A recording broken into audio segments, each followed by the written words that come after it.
DPO भकर Shahzad Rafiq Awan ने थाना क्लॉरकोट में खुली कचहरी का इनेकाद किया, जहां शहरियों के मसाइल सुने गए और फौरी अहकामात जारी किए गए।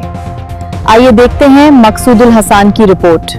वज़ीर आला पंजाब मोहतरमा मरीम नवाज शरीफ के विजन के मुताबिक आवाम को उनकी दहलीज पर फौरी और बिला इम्तियाज इंसाफ की फराहमी के मिशन पर अमल करते हुए डिस्ट्रिक्ट पुलिस ऑफिसर बखर शहजाद रफीक अवान ने थाना कलूर कोट में खुली कचहरी का इनेकाद किया। खुली कचहरी में शहरियों ने बड़ी तादाद में शिरकत की और अपने इनफरादी और इज्तिमाई मसाइल, शिकायत और दरख्वास्तें बराह रास्त डीपीओ बखर के सामने पेश की। डीपीओ शहजाद रफीक अवान ने तमाम सालीन के मसाइल निहायत तवज्जो से सुने और मुताल्लिका पुलिस अफसरान को मौके पर ही शफाफ, गैर जानिबदार और मेरिट के मुताबिक फौरी कार्रवाई के अहकाम जारी किए। इस मौके पर डीपीओ बखर ने कहा कि पंजाब हुकूमत के अवाम दोस्त विजन के तहत खुली कचहरियों का मकसद पुलिस और अवाम के दरमियान एतमाद को मजीद मजबूत बनाना, शहरियों के मसाइल बर वक्त हल करना और इंसाफ की फौरी फराहमी को यकीनी बनाना है। उन्होंने वाज़ेह किया कि शहरियों के जान माल का तहफ़्फ़ुज़, जराइम का खात्मा और अवाम के साथ खुश अखलाकी से पेश आना बखर पुलिस की अवलीन तरजीहात हैं। डीपीओ बखर ने अफसरान को हिदायत की कि अवाम की दरख्वास्तों और शिकायत को मुकर्ररा वक्त में मेरिट पर निपटाया जाए, सालीन के साथ इज्जत और एहतराम से पेश आया जाए और हर दरख्वास्त पर होने वाली पेशरफ से मुतालिक दरख्वास्त गुजार को आगाह रखा जाए।